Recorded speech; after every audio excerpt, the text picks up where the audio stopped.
Hello everyone, welcome to the channel Mission Civil Engineering. और आज इस वीडियो में हम डिस्कस करने वाले हैं पीक्यूसी, जो रिजिड पेमेंट के सरफेस कोर्स है, जिसको कि पीक्यूसी बोलते हैं शॉर्ट फॉर्म में, और इसका फुल फॉर्म है पेवमेंट क्वालिटी कंक्रीट। ये जो कंक्रीट है, इस कंक्रीट में जो ग्रेड यूज़ होता है, कंक्रीट का ग्रेड, वो M40 ग्रेड का कंक्रीट यूज़ किया जाता है। और ये सरफेस कोर्स है, उसी के ऊपर जो है व्हीकल्स रन किया जाता है।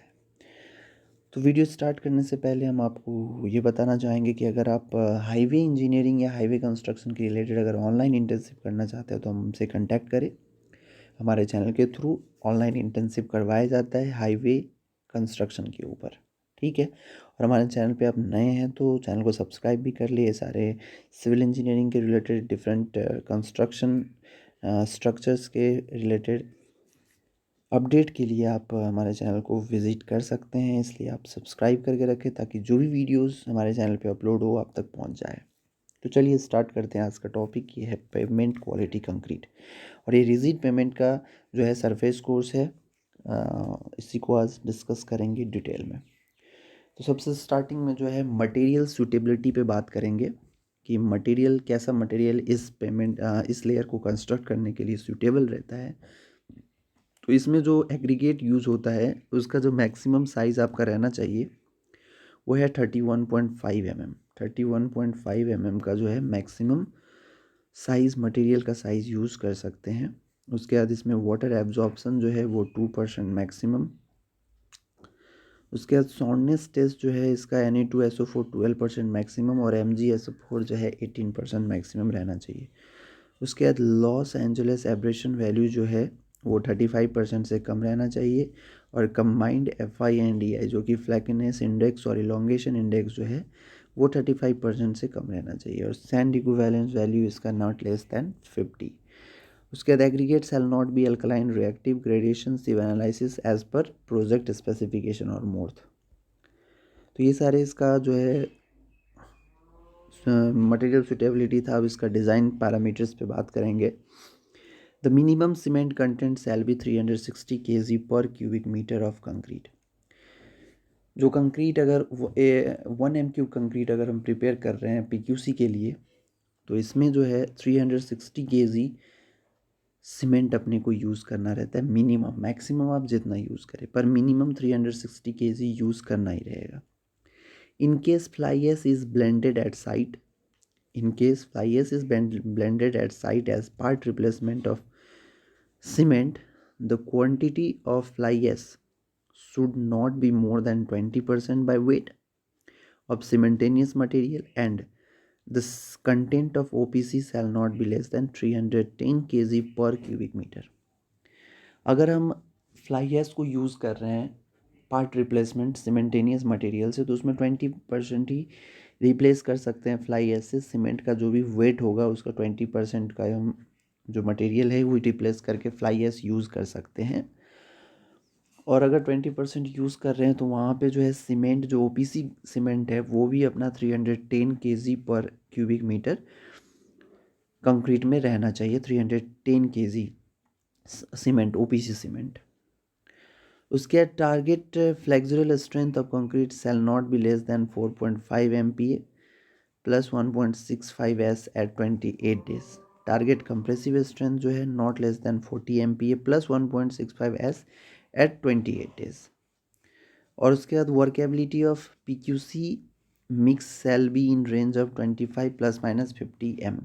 वर्केबिलिटी मीन्स इसका जो स्लम्प है वो 25 प्लस माइनस 15 mm अगर है तो उस मटेरियल को हम ईज़िली यूज़ कर सकते हैं PQC लेयर के लिए।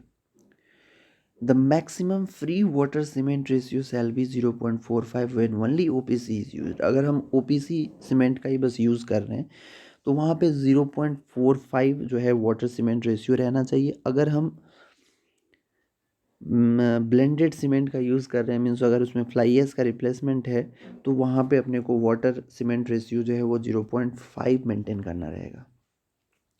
इसके बाद अब इसका कंस्ट्रक्शन प्रोसीजर्स देखते हैं। The sliding end of the dowel bar shall be sawn और cropped cleanly with no protrusion outside the normal diameter of the bar to avoid damage of sheath।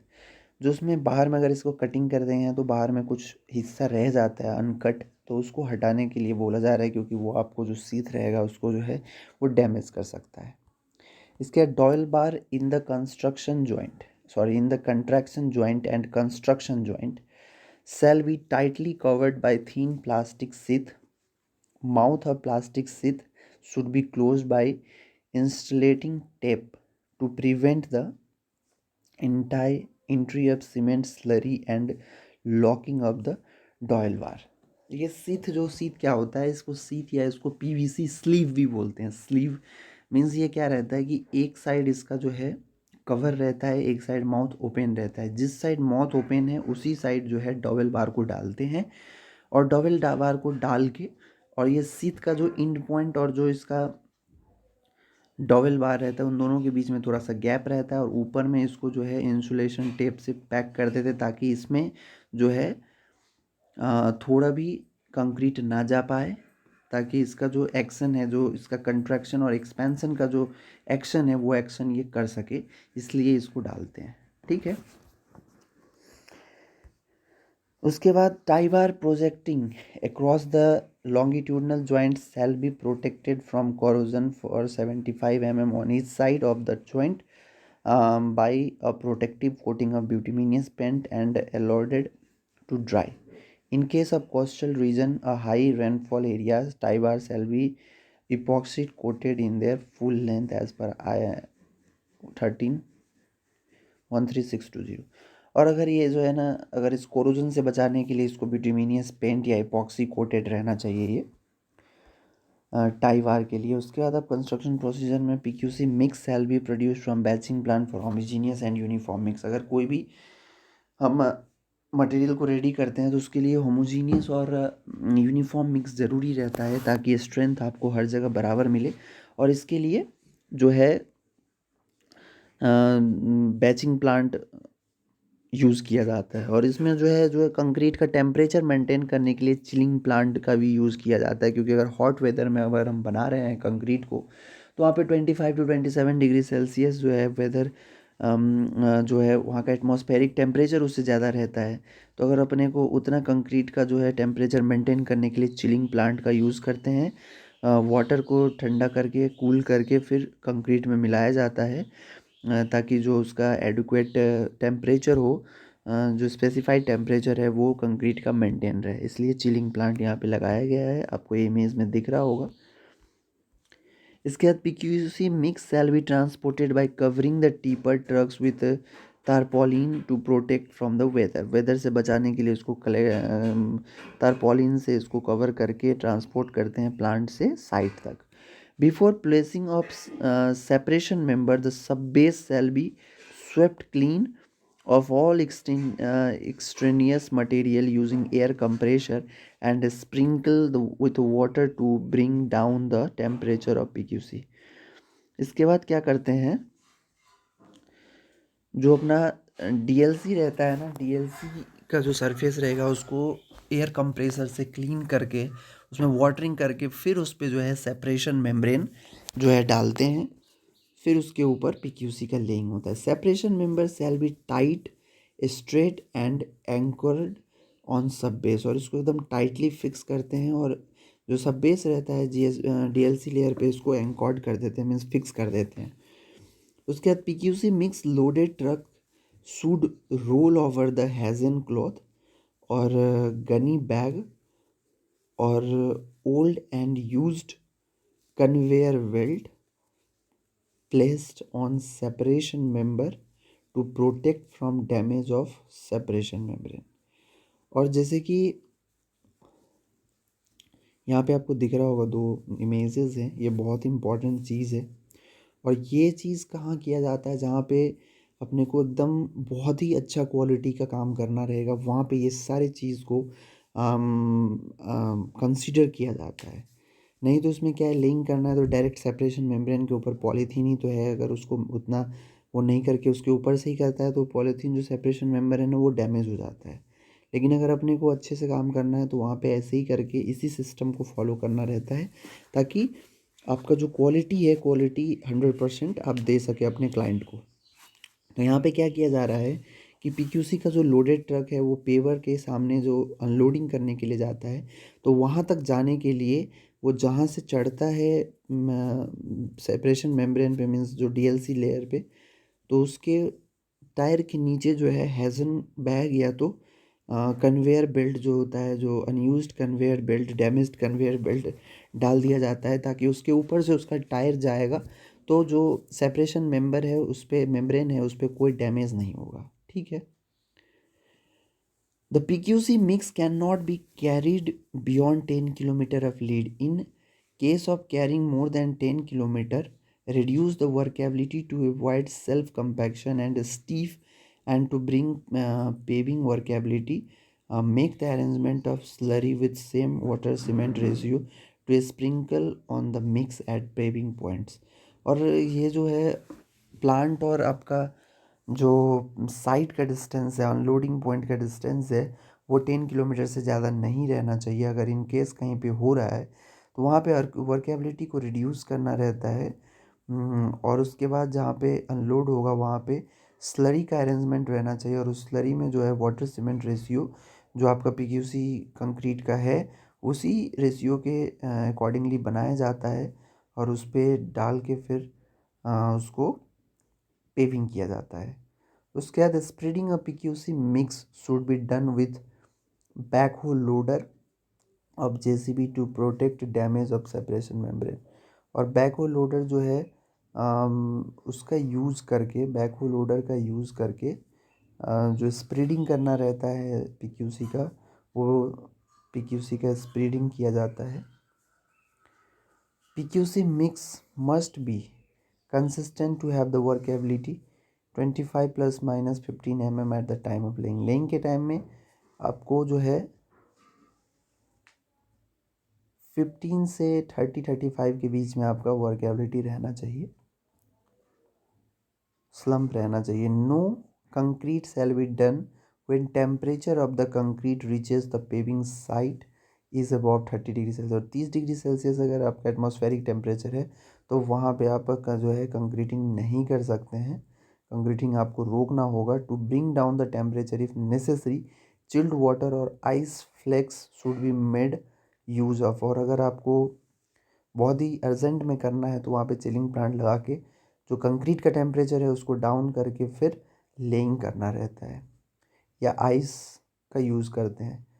When eminent temperature is more than 35 degree Celsius no concreting shall be permitted. और 35 degree Celsius से ज़्यादा है तो कोई भी जो concreting है वो नहीं कर सकते हैं।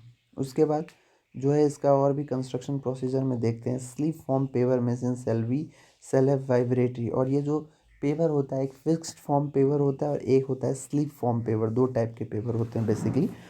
तो slip form paver machine shall have vibrators of variable output with a maximum energy output of not less than 2.5 kilowatt per meter,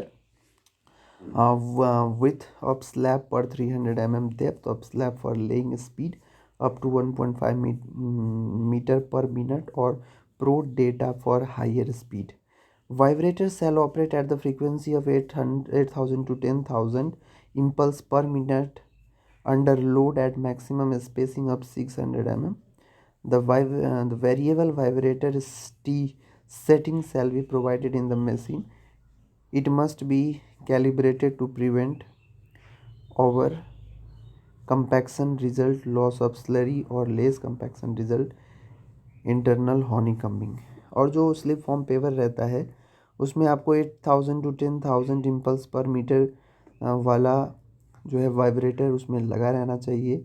और जो 300 mm डेप्थ के लिए अगर लेइंग कर रहे हैं तो उसमें जो स्पीड है 1.5 मीटर पर मिनट का स्पीड रहना चाहिए स्लिप फॉर्म पेपर का। और ये सारी चीज़ जो है पेपर में अपने को कैलिब्रेटेड करवाना रहता है। लेइंग करने से पहले कैलिब्रेशन ज़रूरी रहता है। और उसके बाद यहाँ पे कुछ ऐसा है, एटमॉस्फेरिक कंडीशन के ऊपर बात किया गया है कि वहाँ पे कुछ अनफेवरेबल कंडीशन हो जा रहा है तो वहाँ पे इसको कैसे बचाया जाए। If relative humidity is less than 25% and wind velocity is more than 50 kilometre per hour, shall be covered with movable truss roof to avoid shrinkage crack. और जहाँ पे ह्यूमिडिटी जो है वो 25% से कम हो जाए और और जो विंड का वेलोसिटी है वो 15 किलोमीटर पर आवर से हो जाए, तो वहाँ पे जो है अपना पीक्यूसी का जो लिंक किया जाएगा उसका जो है ना उसको कवर किया जाता है मूवेबल ट्रस के हेल्प से, ताकि उसमें श्रिंकेज क्रैक्स ना आए, नहीं तो उसमें आपको क्रैक्स दिखने लगेगा। ये सारे आप यहाँ पे देख सकते हैं कि पेवर चल रहा है और पेवर चलने के बाद इसमें जो है टेक्सचरिंग भी हो रहा है। उसके बाद tines shall be cleaned after every operation of texturing. Tines मतलब जो टेक्सचरिंग करने के बाद जो उसमें से टेक्सचरिंग के टाइम पे जो मटेरियल हम उसमें से निकालते हैं तो वो किनारे किनारे रह जाता है, तो उसको हटाना रहता है। After every operation of texturing to achieve the depth of 3 mm to 4 mm and width 3 mm। जो टेक्सचरिंग का डेप्थ है वो 3 mm to 4 mm रहना चाहिए और इसका विड्थ जो है वो 3 mm रहना चाहिए टेक्सचरिंग के लिए। उसके बाद curing compound must be screened and spread on PQC surface with clean nozzle. और जो क्यूरिंग कंपाउंड अगर यूज़ कर रहे हैं तो उसको क्लीन नोजल के हेल्प से इसमें स्क्रीन्ड एंड स्प्रेड करना चाहिए पीक्यूसी के ऊपर। इसके बाद जो है at the construction joint end shutter should have arrangement to maintain the proper alignment and spacing of dowel bar. और जो अपना स्टॉपर, इसको स्टॉपर भी बोला जाता है, जहाँ पे हम कंस्ट्रक्शन जॉइंट बनाएंगे या जहाँ पे हमारा लास्ट कंक्रीटिंग होता है, तो वहाँ पे एक अपने को जो शटर चाहिए उसमें शटर में प्रॉपर स्पेसिंग के साथ उसमें होल किया रहता है, जिस होल में हम कंस्ट्रक्शन जॉइंट बनाने के लिए डॉवेल बार उसमें डाल सके। ऐसा अरेंजमेंट अपने पास रहना चाहिए। उसमें जो स्पेसिंग है वो फिक्स रहता है। यहाँ पे आप तीनों में देख सकते होंगे कि यहाँ पे ये दिया गया है, ये सिस्टम है यहाँ पे बना हुआ है। ये आप यहाँ पे देख सकते हैं कि construction joint required to payment cold joint forming when paving operation stops for more than half an hour at the end of the day paving। ये हमेशा ज़रूरी रहता है जहाँ पे अगर 1 घंटा से ज़्यादा के लिए या एक दिन का काम जहाँ पे ख़त्म होता है वहाँ पे ये कंस्ट्रक्शन जॉइंट का कंस्ट्रक्शन जॉइंट दिया जाता है। ठीक है। उसके बाद cleaning of Wirtgen concrete paver should not be done directly on DLC to invite ingress of water through the DLC to GSB. To prevent it, please place the separation membrane on surface of DLC and park stand the paver on separation membrane for cleaning।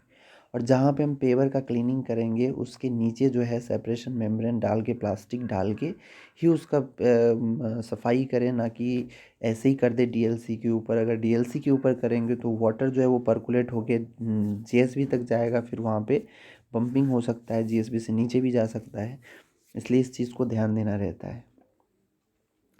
Surface of PQC should be covered with hessian cloth or gunny bags as early as possible after completion of texturing, application of curing compound and hardening of PQC surface।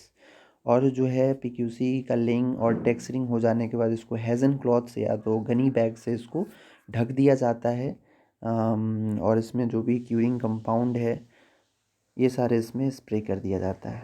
उसके बाद sowing operation could start as 4 to 8 hours initial setting time of PQC mix after laying of concrete pavement, but not later than 8 to 12 hours to facilitate development of cracks at joint। इसको जो है 8 से 12 our के बाद है ना, इसमें जो है सोइंग ऑपरेशन किया जाता है। Sowing should not be initiated when the compressive strength of the concrete is less than 2 MPa and should be completed before it attains the compressive strength of 7 MPa।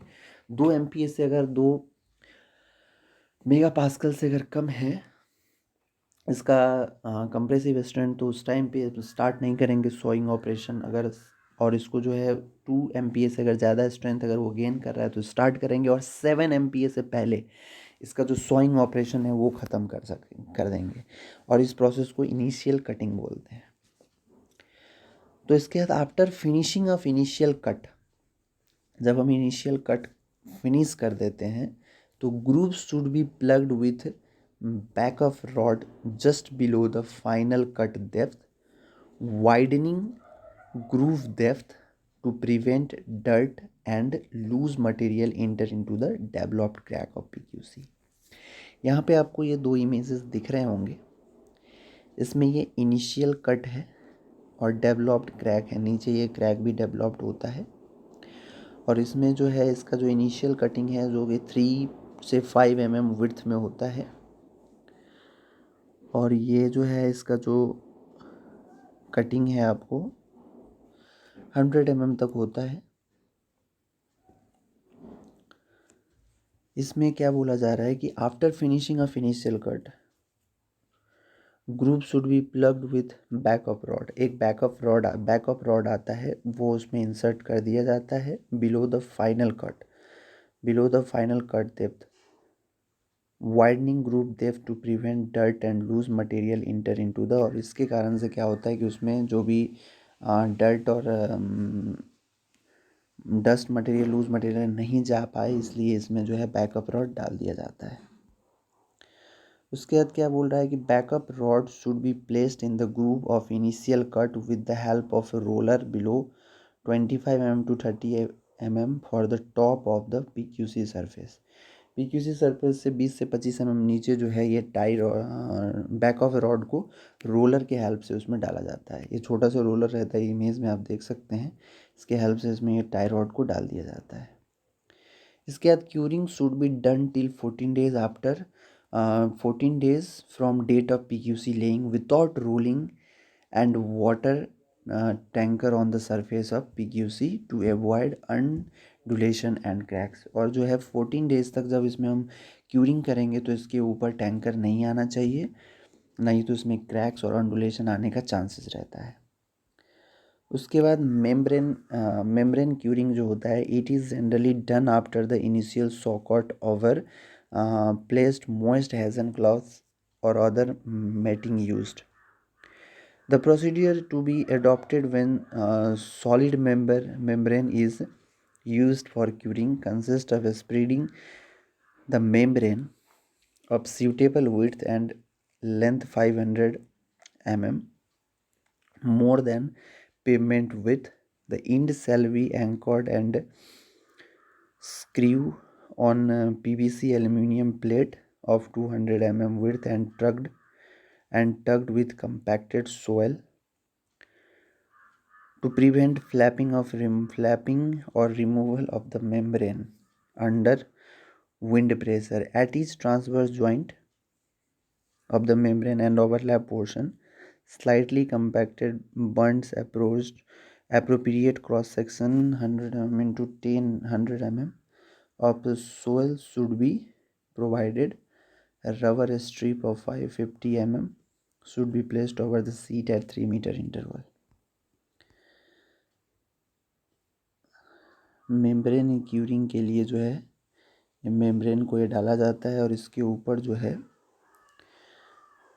ऐसे ये मिट्टी का जो है ना लाइन जैसे इसमें डाल दिया जाता है। ये मेम्ब्रेन क्यूरिंग का कुछ इमेजेस है। अब इसके बाद जो है PQC is presumed that if construction joint are properly located, designed and constructed, crack at other location will normally not take place। अगर कंस्ट्रक्शन जॉइंट्स अच्छे से दिया जाता है तो इसमें कोई भी क्रैक्स आने का संभावना नहीं रहता। तो इसमें आप देखिए कि ये डिटेल यहाँ पे दिया गया है, थिकनेस ऑफ डिज़ाइन है यहाँ पे, उसके बाद सरफेस स्मूथनेस और रेडिबिलिटी है, उसके बाद यहाँ पे कंक्रीट मटेरियल टॉवेल वार यहाँ दिया रहता है। उसके बाद इसमें लॉन्गिट्यूडनल जॉइंट जो ये पूरे सीधे दिख रहा है आपको, स्ट्रेट जॉइंट ये लॉन्गिट्यूडनल जॉइंट हो गया। फिर ये ट्रांसवर्स जॉइंट जो है, ट्रांसवर्स जॉइंट में जो है डॉवेल बार का यूज़ किया रहता है, और जो लॉन्गिट्यूडनल जॉइंट है उसमें जो है टाई बार का यूज़ किया रहता है। और सरफेस टेक्सचर। तो ये यहाँ पे एक इमेज है जिससे कि आपको पूरा क्लियर हो जाएगा इसमें जॉइंट सब के बारे में। उसके बाद अगर यहाँ पे flexural strength is one measure of the tensile strength of the concrete, और इसमें जो फ्लेक्सुरल स्ट्रेंथ है ये जो है टेंसाइल स्ट्रेंथ मेजर करने का एक तरीका है। तो यहाँ पे एक ये बीम कास्ट होता है और ये बीम पे जो है इसका फ्लेक्सुरल स्ट्रेंथ चेक होता है। उसके बाद अब यहाँ पे और भी देखें कि जो इसमें length upon width ratio of slab should not be more than 1.5। जो इसमें अगर कंस्ट्रक्शन किया जाता है तो एक स्लैब का जो लेंथ विड्थ रेशियो है, लेंथ अपॉन विड्थ रेशियो जो है वो 1.5 से ज़्यादा नहीं आना चाहिए। ऐसा अपने को स्लैब का जो लेंथ और विड्थ फिक्स करना है कि उसका जो रेशियो है लेंथ अपॉन विड्थ अगर करेंगे तो 1.5 आना चाहिए। तो ये जैसे कि यहाँ पे आप देख सकते हैं कि इसका जो है लेंथ जो है आपका इससे कम आना चाहिए, 1.5 से कम आना चाहिए। जैसे कि या तो 4.5/4.5 कर दिए तो इसका 1 आ जाएगा, यहाँ पे 5.5/3 कर देंगे तो ये 1.5 आ जाएगा। तो ऐसे करके आपको 1.5 से कम का ही इसका जो है लेंथ विड्थ रेशियो मेंटेन करना है। Length of unreinforced slab exceed normally ranges for 4.5 to 6.5 metre. Length of unreinforced slab, अगर अनरेनफोर्स्ड स्लैब है तो वहाँ पे नॉर्मल लेंथ जो उसका है 4.5 to 6.1 मीटर तक उसका लेंथ वेरी कर सकता है। इसके बाद जो है widening of joint groove will be done after 14। अभी जो है इनिशियल कट हम आपको बताए थे कि इनिशियल कट हो जाने के बाद, इनिशियल कटिंग हो जाने के बाद फिर फाइनल कटिंग हो जाता है, जो ग्रूव रहता है उसका जो वाइडनिंग किया जाता है। तो ये जो है 14 to 16 डेज ऑफ कास्टिंग के बाद इसको किया जाता है, फाइनल कटिंग जिसको बोलते हैं। और इसमें क्या सब किया जाएगा, फाइनल कटिंग हो जाने के बाद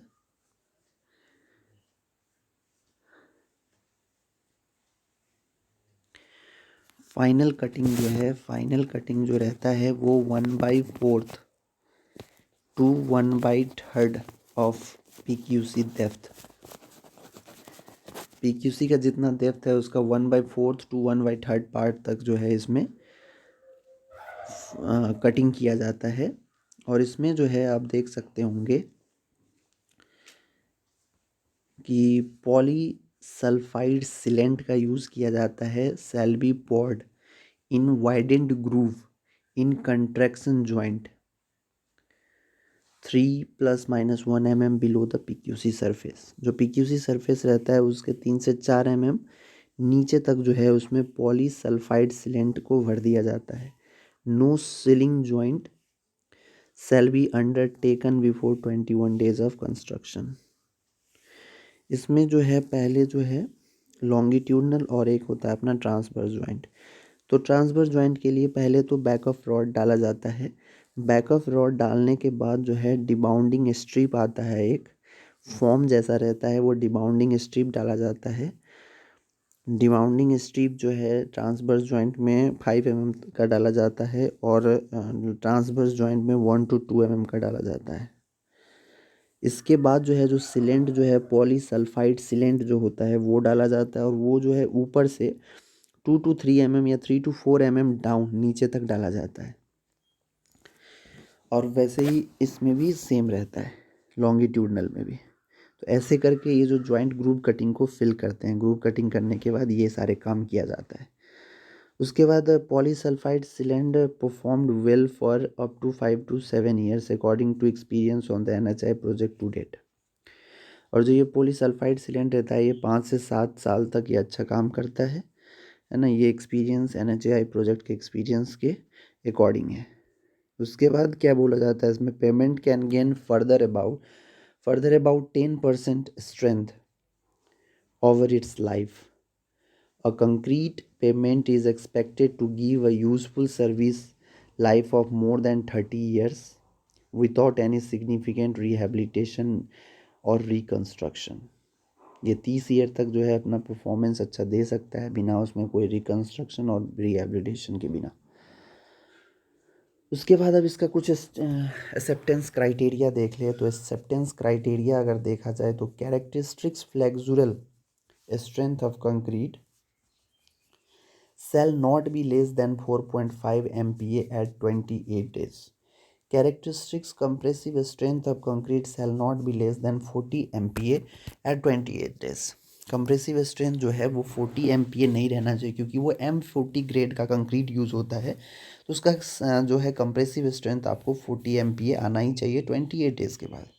उसके बाद जो सरफेस टेक्सचर जो है 1 mm प्लस माइनस 0.25 mm रहना चाहिए। उसके बाद जो है surface regularity of pavement shall be checked as per MORTH clause 902.4। The surface level of PQC shall not vary beyond plus minus 5 mm।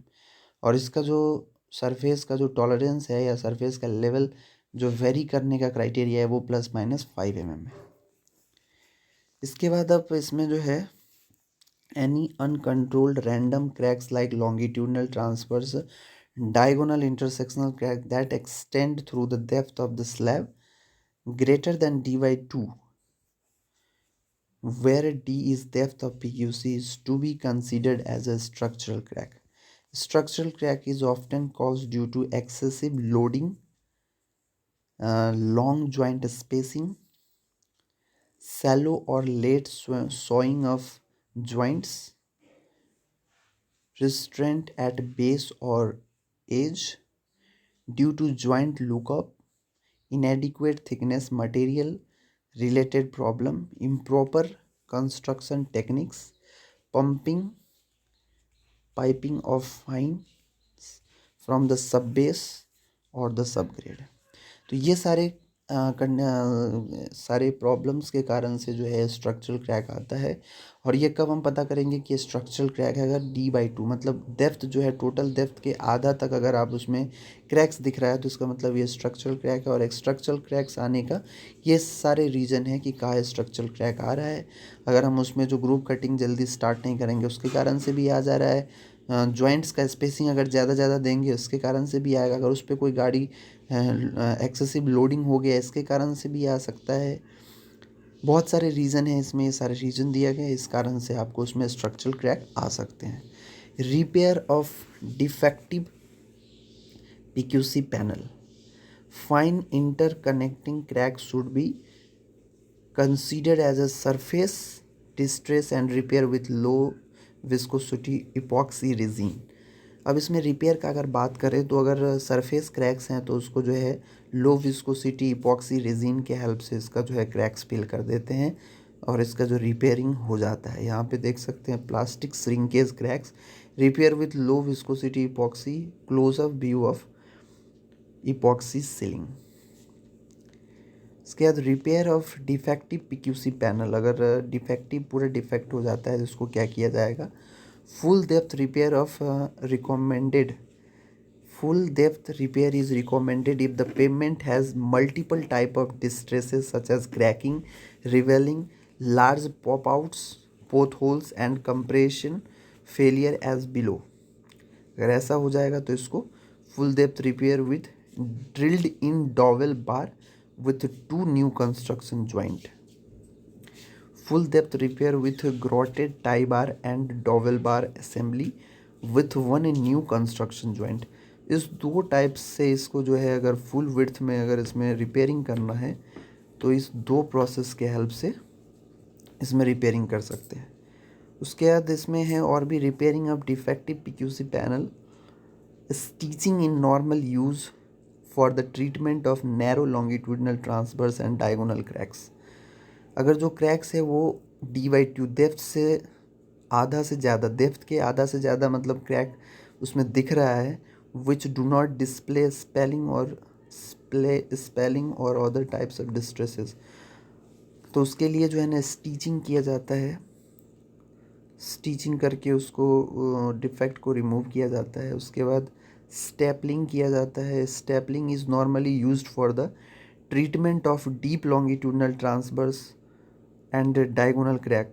अगर ये जो था अपना जो स्टिचिंग है, स्टिचिंग जो है वो अगर डेप्थ के हाफ से अगर कम क्रैक्स है तो उसके लिए स्टिचिंग यूज़ होता है। और उसके बाद स्टेपलिंग जो है, अगर T/2 डेप्थ के आधा से ज़्यादा क्रैक आ रहा है तो वहाँ पे स्टेपलिंग यूज़ होता है। Stippling is normally use for the treatment of deep longitudinal transverse and diagonal cracks greater than D/2 which do not display spelling or other types of distresses, तो वहाँ पे ये यूज़ किया जाता है। तो ये सारे डिफेक्ट्स थे और ये सारे PQC का जो लेइंग प्रोसेस, इसमें जो भी प्रोसेस इन्वॉल्व है वो सारे इस वीडियो में डिस्कस किया गया है। और उसके साथ साथ इसमें जो इसका डिफेक्ट्स और रिपेयरिंग टेक्निक्स भी कुछ यूज़ किया बताया गया है। और ये जो इसमें दो हम आपको डिफेक्ट्स बताए हैं, जो कि अगर डेप्थ के ग्रेटर देन 2 D/2 से अगर ज़्यादा और D/2 से अगर कम क्रैक्स हैं तो इसका जो है ना स्टिचिंग ऑपरेशन और एक है स्टेपलिंग ऑपरेशन, तो इसको हम अलग से डिटेल में बताएंगे।